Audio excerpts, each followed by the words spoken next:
আমি আর সেই না বলা ভালোবাসা। আমি প্রতিদিন বিকেলে একটা চায়ের দোকানে বসতাম। চা খেতাম না ঠিকই, কিন্তু বসে থাকতাম, কারণ আমি অপেক্ষা করতাম তোমার জন্য। তুমি প্রতিদিন ঠিক একই সময়ে ওই রাস্তা দিয়ে হেঁটে যেতে। তোমার চোখে থাকতো ক্লান্তি, আর মুখে এমন একটা নীরবতা যেটা আমাকে টানত। আমি কখনো ডাকিনি, ভালোবাসা ডাকলেই আসে না। কিছু ভালোবাসা শুধু দূর থেকেই জন্মায়। একদিন বৃষ্টি নামল, তুমি ভিজছিলে, তাড়াহুড়ো করছিলে। আমি নিজের ছেঁড়া ছাতাটা বাড়িয়ে দিলাম। নাও, ভিজবে। তুমি তাকিয়েছিলে আমার দিকে, সেই প্রথমবার। তোমার হাসিটা আজও আমার মনে আছে।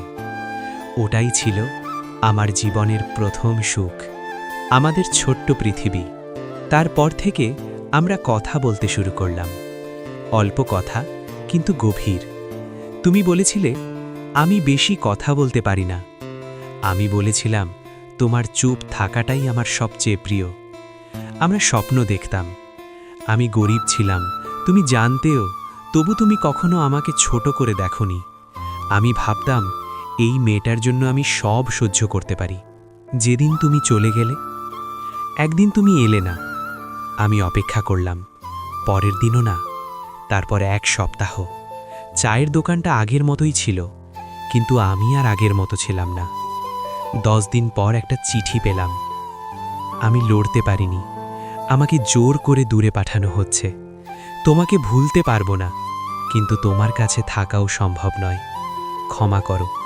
চিঠিটা পড়ে আমি কাঁদিনি, কাঁদলে তো বোঝা যায়। আমি শুধু চুপ হয়ে গিয়েছিলাম। আমার অপেক্ষা। বছর গেল, আমি কাজ শিখলাম, মানুষ হলাম, কিন্তু বিকেল হলেই মনটা খালি হয়ে যেত। আমি আজও সেই চায়ের দোকানে বসি, আজও চা ঠান্ডা হয়ে যায়। আমি জানি না তুমি কোথায়, কিন্তু আমি জানি আমি আজও তোমাকে ভালোবাসি। 5 বছর পর একদিন আবার বৃষ্টি নামল। আমি ছাতা হাতে দাঁড়িয়েছিলাম। হঠাৎ কেউ বলল, চা এখনো ঠান্ডা হয়ে যায় নাকি? আমি তাকালাম, শব্দ হারিয়ে ফেললাম। তুমি 5 বছর পরও তুমি ঠিক তেমনই ছিলে, শুধু চোখে একটু বেশি কষ্ট। তুমি বললে, আমি ভুলতে পারিনি।